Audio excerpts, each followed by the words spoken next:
Price lord pastor. வாங்க, praise Lord.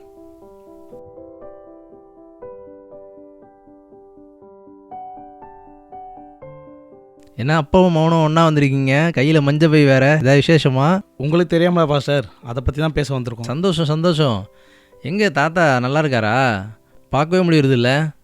எப்பவும் குதர்க்கமாக பேசிகிட்டு இருப்பாரு. பாஸ்டர் வெளில தான் நிற்கிறாரு. சோதரம் பாஸ்டர். வாங்க, ஸ்தோத்திரம்.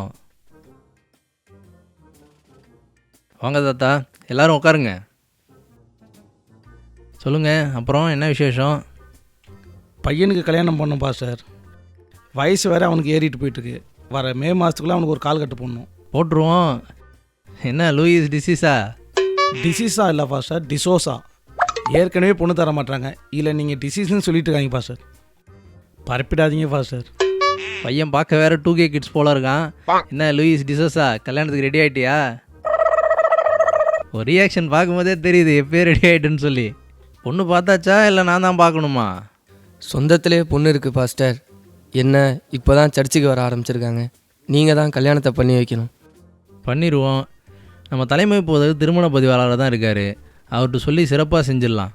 அதுக்கு சில ரெக்யூர்மெண்ட்ஸ்லாம் இருக்குது. அதெல்லாம் சரியாக செஞ்சோம்னா கல்யாணத்தை சிறப்பாக முடிச்சிடலாம். என்ன லூயிஸ் டிசோஸா, சந்தோஷமா? என்ன செய்யணும்னு சொல்லுங்கள் பாஸ்டர், சிறப்பாக செஞ்சுடுவோம்.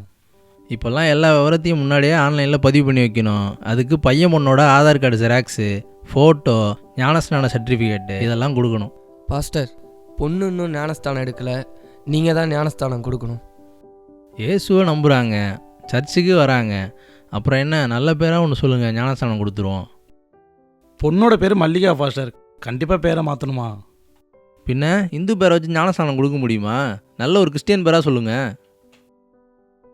ஜாஸ்மின்னு வச்சிடலாமா பாஸ்டர்? வாவ், சூப்பராக இருக்கே, இந்த பேரே வச்சிடலாம். பாஸ்டர், ரொம்ப நாளாக எனக்கு ஒரு சந்தேகம். ஞானஸ்தானம் எடுத்தால் கண்டிப்பாக பேரை மாற்றணுமா? பைபிளில் இருக்கிற பேரை வைக்கணும்னா சரி, அது என்ன கிறிஸ்டியன் பேர்? மல்லிகானா இந்து பேருன்னு சொல்கிறீங்க. மல்லிகைக்கு இங்கிலீஷில் ஜாஸ்மின், அது இங்கிலீஷ் பேர் தானே. அதை ஏன் கிறிஸ்டியன் பேர்னு சொல்கிறீங்க? இங்கிலீஷில் பேர் வச்சா ஏற்றுக்கிற ஆண்டவர், தமிழில் பேர் வச்சா ஏற்றுக்க மாட்டாரா? தாத்தா, நீங்கள் இன்னும் இந்த குதர்க்கமாக பேசுகிறது நிறுத்தலையா? என் பேர் லூயிஸ் டிசோஸா, பொண்ணு பேர் லாரா டுமிலான்னு வைக்கலாமா பாஸ்டர்? Very good. இது கூட நல்ல கிறிஸ்டியன் பேராக இருக்கே. இங்கிலீஷ் பேரெல்லாம் கிறிஸ்டியன் பேர்னு சொல்கிறாங்க. பாஸ்டர், பொண்ணு மாப்பிள்ளைக்கு என்ன ட்ரெஸ் பாஸ்டர் எடுக்கணும்? மாப்பிள்ளைக்கு நல்லா கருநீல கலரில் கோட் ஷர்ட் எடுத்துக்கங்க. பாஸ்டர், அந்த கலர் எனக்கு எடுக்குமா பாஸ்டர்? அதான்ப்பா நம்ம முறை. உனக்கு கருநீல கலரில் கோட்டு, பொண்ணுக்கு புடவை, தலையில் ரீத்து வைக்கணும். பாஸ்டர், ஒன்று ரீத்து வச்சு கவுனு போட சொல்லுங்கள், இல்லைனா பட்டு சேலை கட்டி மாலை போட சொல்லுங்கள். இது என்ன வித்தியாசமாக இருக்குது? தாத்தா, உங்களுக்கு ஞானஸ்தானம் சரியாக கொடுக்கல போல். இன்னும் பழைய பழக்கம் போல் பார்த்தீங்களா? புடவை கட்டி மாலை போட்டால் இந்து கலாச்சாரம், கவுனு போட்டு ரீத்து வச்சா அது வெள்ளைக்காரன் கலாச்சாரம். இங்கே இருக்கிற இந்த பட்டு புடவையும் இங்கே இருக்கிற ரீத்தையும் சேர்த்தா அதுதான் கிறிஸ்டியன் கலாச்சாரம். என்ன அது? கீழே வேட்டி கட்டி மேலே கோட்டு போட்ட கதையால் இருக்குது. சபாஸ் பாஸ்டர், இந்த புக்கெல்லாம் பார்க்கும்போதே தெரியுது நீங்கள் நல்லா சோஷியல் ஸ்டடீஸ் பண்ணியிருக்கீங்க. பாஸ்டர், நீங்கள் எந்த ட்ரெஸ்ஸையாவது போட்டுட்டு வாங்க, எனக்கு மேளமும் நாதஸ்வரமும் கண்டிப்பாக இருக்கணும். வச்சுக்கோங்க, தாராளமாக வச்சுக்கோங்க. மண்டபத்தில், சர்ச்சுக்கு வெளியில் தாராளமாக வச்சுக்கோங்க. சர்ச்சுக்குள்ளே இந்த மேளம் நாதஸ்வரம்லாம் உள்ளே வரவே கூடாது. இந்த உடம்புல உயிர் இருக்கிற வரைக்கும் மேளம் நாதஸ்வரம்லாம் சர்ச்சுக்குள்ளே விடவே மாட்டேன். பாஸ்டர், இப்போ இந்த கிட்டார்லாம் சர்ச்சு உள்ள எடுத்துகிட்டு வரலாமா? தாராளமாக வரலாம். இப்போ இந்த கீபோர்டு அது எடுத்துகிட்டு இல்லைன்னா வரலாம். எனக்கு பாட்டே வராது. வெஸ்டர்ன் இன்ஸ்ட்ருமெண்ட்ஸ்லாம் உள்ளே எடுத்துகிட்டு வரலாம். இந்த தமிழ் இசை என்ன பண்ணுச்சு? ஏன் தமிழ் இசையை வளரவே விட மாட்டீங்க? அப்பா, பாஸ்டர் சொன்னதெல்லாம் கிறிஸ்டின் இன்ஸ்ட்ருமெண்ட்டுப்பா. அதெல்லாம் ஞானஸ்தானம் வாங்கியிருக்கோம். நீங்கள் சொல்கிறபடிலாம் எல்லாத்தையும் செய்ய முடியாது தாத்தா.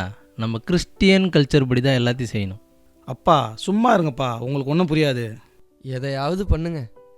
இந்த மாலையாவது போட விடுவீங்களா மாட்டிங்களா? பூ தானே, தாராளமாக வச்சுக்கோங்க. சர்ச்சுக்குள்ளே ஆர்ச்சி வச்சுக்கோங்க, ரோஜா பூவில் பேக்ரவுண்டு வச்சுக்கோங்க. ஏன் இந்த ஃபாரினில் வைக்கிற மாதிரி கையில் பொக்கே கூட வச்சுக்கோங்க. ஆனால் இந்த மல்லிகைப்பூ மாலை மட்டும் சர்ச்சுக்குள்ளே கொண்டு வந்துடாதீங்க.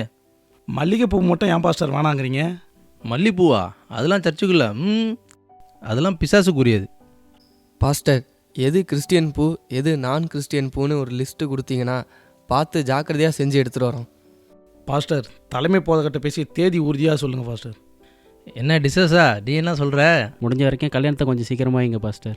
அவசரம் புரியுது, இருந்தாலும் தலைமை போதர்கிட்ட நேரில் பேசணும். அவர் ஊரில் இருக்காரா என்னன்னு கேட்டுக்கிட்டு இப்போயே ஒரு appointment வாங்கிடுறேன்.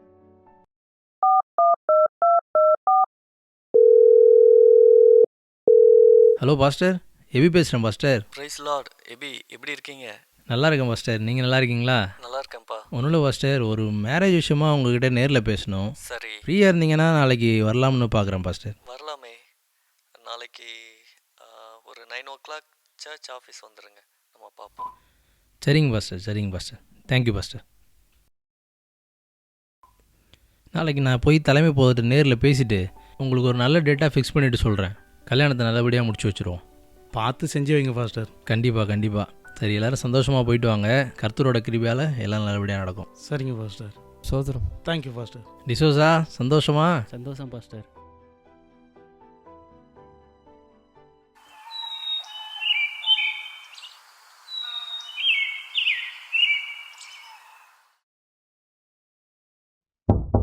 Excuse me pastor, praise lord. வாங்க பாஸ்டர் எபி. எப்படி இருக்கீங்க பாஸ்டர்? நல்லா இருக்கீங்களா? நல்லா இருக்கேன் பாஸ்டர். உட்காருங்க.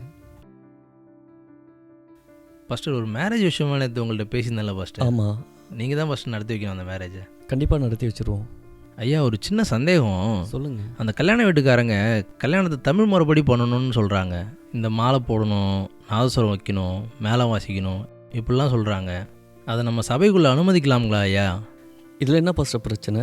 தாராளமாக வைக்கலாமே. ஐயா, நம்ம உலகத்திலேருந்து வேறு பிரிஞ்சு வாழ்ந்துக்கிட்டு இருக்கோம். உலகம் நம்ம சர்ச்சுக்குள்ளே வரலாமா? நமக்குன்னு ஒரு கலாச்சாரம் இல்லையா?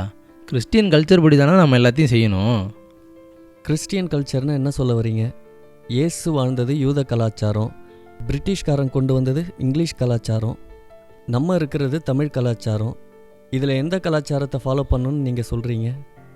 பைபிள் சொல்கிறது படி வாழ்கிறது தானே first Christian culture. Very good, நல்லா சொன்னீங்க. கிறிஸ்டியன் கல்ச்சர் அப்படின்னு இருக்குது, நான் இல்லைன்னு சொல்லலை. இந்த வேதாகமம் ஒரு தேவனுடைய பிள்ளை எப்படிப்பட்ட குணநலன்களோட எப்படிப்பட்ட பண்புகளோடு இருக்கணும், மற்றவங்களை எப்படி நேசிக்கணும் அப்படின்னு சொல்லி கொடுக்குதே தவிர நீ என்ன பேண்ட்டு போடணும், நீ என்ன சட்டை போடணும், நீ என்ன... புரியுது பாஸ்டர், புரியுது பாஸ்டர். அப்போ ட்ரெஸ்ஸு போடுறதுல எந்த ஒழுங்கும் தேவையில்லைங்களா பாஸ்டர்? கண்டிப்பாக இருக்கணும் பாஸ்டர்.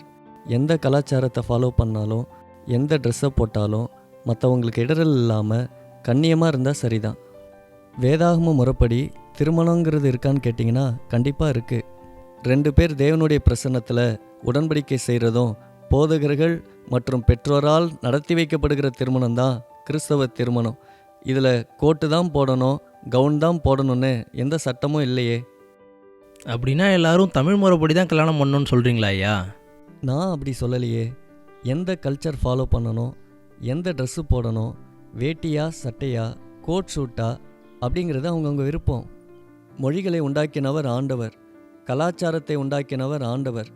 சகல ஜாதிகளும் கர்த்தரை தேடுவார்கள் அப்படின்னு எழுதியிருக்கிறபடி அவரவர் அந்தந்த கலாச்சாரத்திலிருந்து தேவனை தொழுது கொள்ள இந்த வேதம் அனுமதிக்கும் போது, நீ தேவனுடைய பிள்ளையாக இருக்கணும்னா நீ இந்த கலாச்சாரத்தில் இருந்தால் தான் தேவனை தேட முடியும்னு சொல்கிறது எவ்வளோ பெரிய தப்பு. அதுவும் தமிழ்நாட்டுக்குள்ளே இருந்துக்கிட்டு நீ இந்த கலாச்சாரத்தின்படி தேவனை தேட அவங்களுக்கு அனுமதிக்கலைன்னா அது தவறு இல்லையா? அதனால தான் பிரச்சனையே. அப்படி என்ன தான் பாஸ்டர் பிரச்சனை? இந்தியாவில் இயற்கையை கடவுளாக பார்க்குறாங்க, முன்னோர்களை கடவுளாக வணங்குறாங்க, சில விலங்குகளையே கடவுளாக நினைக்கிறாங்க, ஏன் மனிதர்களே கடவுளாக ஏற்றுக்கிறாங்க. ஆனால் இயேசுவை மட்டும் கடவுளாக அநேகர் ஏற்றுக்கிறது இல்லை. ஏன் தெரியுமா? அவரை வெள்ளைக்கார கடவுளாக மக்கள் நினைக்கிறாங்க. ஐயா, இயேசு பிறந்தது ஆசியாவில். மேற்கத்திய நாட்டுக்கும் அதுக்கும் எந்த சம்மந்தமும் இல்லை.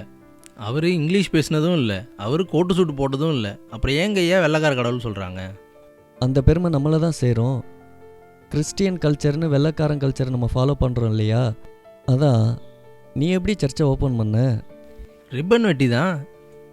பின்ன ரிப்பன் வெட்டுறதும் கேக் வெட்டுறதும் மெழுகுவத்தி ஊதி அணைக்கிறதும் நம்ம தமிழ் கலாச்சாரம் இல்லை. குத்து விளக்கு ஏற்றுறதும் வெளிச்சத்தை உண்டாக்குறதும் தான் இங்கே உள்ள கலாச்சாரம். ஐயா, குத்து விளக்கு பாவம் இல்லையா? யாரையா சொன்னா? யூத கலாச்சாரம் நம்ம தமிழ் கலாச்சாரத்தோடு ஒத்துப்போகும். ஆசரிப்பு கூடாரத்தில் தேவாலயத்தில் குத்துவிளக்கு இருந்திருக்கு. இயேசுநாதரே குத்துவிளக்கு நடுவில் உலாவுகிறவர். குத்துவிளக்கு பாவம் இல்லை, அந்த குத்துவிளக்கை எதற்காக பயன்படுத்துகிறோங்கிறது தான் பாவத்தை தீர்மானிக்குது. ஐயா இதெல்லாம் அனுமதிச்சா உலக வழிபாடெல்லாம் சபைக்குள்ளே வந்துருங்க ஐயா. எது கலாச்சாரம், எது பாவம், எது விக்கிரக ஆராதனை, அதை சரியாக பிரித்து பார்க்க நமக்கு தெரியணும். அதை சரியாக சொல்லி கொடுக்க நம்ம தான் ஆண்டவர்கிட்ட ஞானத்தை கேட்கணும். உன் மனசாட்சியை தொட்டு சொல்லு, ஏன் இன்னைக்கு கிறிஸ்தவங்களை துன்பப்படுத்துகிறாங்க? இயேசுநாதர் அன்பை போதிச்சது பிடிக்கலன்னா, உன் கண்ணத்தை அரைஞ்சா மறு கண்ணத்தை காட்டுன்னு சொன்னாரே அந்த அன்பு பிடிக்கலன்னா, வெளிநாட்டு கடவுளை பேசுகிறோம், இங்கே இருக்கிற கலாச்சாரத்தை மாற்றுறோம், பேரை மாற்றுறோம், அதுதானே இங்கே இருக்கிற குற்றச்சாட்டு. செல்வன்னு ஒருத்தர் பேரை வச்சுருப்பாரு, தேவையில்லாமல் அவருக்கு ஹென்றி ராபர்ட்ன்னு பேரை மாற்றி, அதோடு இல்லாமல் ஊருக்குள்ளே போய் அவரோட ஒரிஜினல் பேர் தெரியாமல் ஹென்றி இருக்காரா ராபர்ட் இருக்காரா அப்படின்னு கேட்டு தேவையில்லாமல் ஒரு விளம்பரம் பண்ணுவோம். உண்மையாக இயேசுவுக்காக அவரை பின்பற்றுவதற்காக ஒரு உபத்திரவம் வருதுன்னா அதை சந்தோஷமாக ஏற்றுக்கலாம். இல்லாத கலாச்சாரத்துக்காக சட்டத்திட்டத்துக்காக நீ ஏன் அடி வாங்கணும்? அது சரிதாங்க பாஸ்டர், நமக்குன்னு சில சட்டத்திட்டம் இருக்கு இல்லையா? என்ன சட்டத்திட்டம்? நீ எப்படி கல்யாணம் பண்ண ஞாபகம் இருக்கா? ஐயா விடுங்க ஐயா, அதை ஏங்கய்யா பழச கலர்றீங்க? அப்புறம் நம்ம சட்டத்திட்டம்லாம் அடுத்தவனுக்கு தான். ஆண்டவருக்கு முன்னாடியும் நம்ம மனசாட்சிக்கும் சரியாக நடந்தால் அது போதாதா? நீங்கள் சொல்கிறபடி தமிழ் முறைப்படியே திருமணம் செய்ய அனுமதிக்கிறோம், அது தப்பு இல்லைன்னே வச்சுக்குவோம். வச்சுக்கிறது என்ன, அது தப்பே இல்லை. சரிங்க ஐயா, தப்பு இல்லை, இருந்தாலும் சபைக்கு வரவங்களுக்கு அது இடரல் இல்லையா? சரி, உங்கள் சர்ச்சுக்கு எத்தனை பேர் வராங்க? 100 பேர் வராங்க ஐயா. சரி, அதில் 10 பேருக்கு இடரலாக இருக்குங்கிறதுக்காக சபைக்கு வெளியில் கோடிக்கணக்கான ஜனங்கள் இயேசு அறியாமல் இருக்காங்களே, அவங்க சபைக்குள்ளே வர்றதுக்கு இடரலாக இருக்கிறது தப்பு இல்லையா? நீங்கள் சொல்கிறது புரியுதுங்க ஐயா. அப்போ இந்த மேரேஜை அவங்க விரும்புகிற கலாச்சாரத்திலே நாம் பண்ணி வைப்போங்க ஐயா. அது மட்டும் இல்லை, வேத ஒழுங்கின்படி அதற்குரிய கணத்தோட இந்த திருமணத்தை நம்ம நடத்தி வைப்போம். சரிங்க ஐயா, சிறப்பாக செய்வோங்க ஐயா. நீங்களும் ஒரு நல்ல தேதியை ஒன்று ஃபிக்ஸ் பண்ணி சொல்லுங்கள், நானும் அந்த குடும்பத்தோட கலந்துக்கிட்டு சொல்லிடுறேன். இந்த மேரேஜை நல்லபடியாக நாம் முடிச்சு வைப்போங்க ஐயா. இன்றைக்கி இந்த திருமணத்தை பற்றின நிறைய விஷயங்களில் நீங்கள் எனக்கு புரிதலை ஏற்படுத்தினீங்க, ரொம்ப தெளிவையும் ஏற்படுத்தினீங்க ஐயா. ரொம்ப சந்தோஷம். வெல்கம். எனக்கும் ரொம்ப சந்தோஷம். தேங்க்யூ. தேங்க்யூ.